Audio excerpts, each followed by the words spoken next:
My students are 8th graders, and they are emerging multilingual learners, EMLs.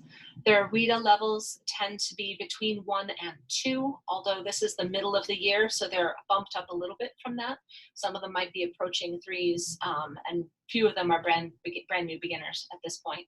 The primary language in the classroom is Spanish. I believe this class has 1 Portuguese speaker, but most of the students that you'll hear speaking in the video are Spanish.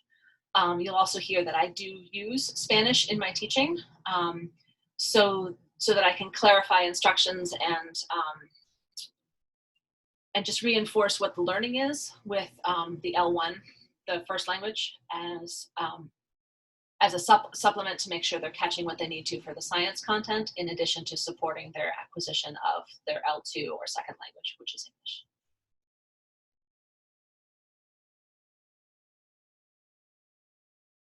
For this lesson, we were working on trying to figure out where the air comes from, where the air in the bubbles comes from inside the bath bomb, so which was the main learning goal for lesson 2.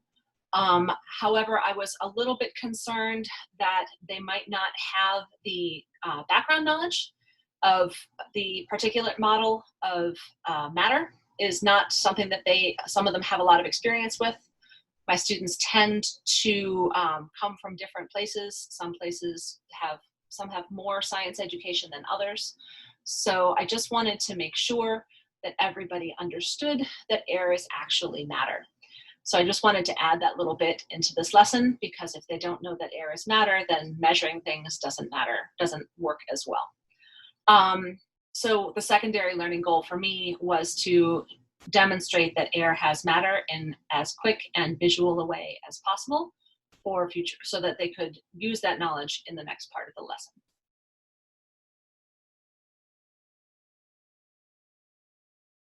I think that the previous day I had discovered that this background knowledge was in fact missing, and it seemed to be distracting them from really thinking about where the air came from. And because this lesson is pretty critical to understanding this idea of air has mass, I wanted to just re-hit that.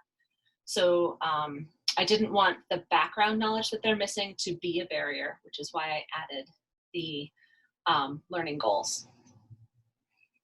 One thing that these students have for assets and strengths is they are very engaged in science, especially if you can do hands-on things or very visual things. One of the things I like about this lesson is that it is very hands-on. They do things to the bag and to the bath bomb to try and answer their questions instead of reading about them. And so they do very well in this particular type of environment.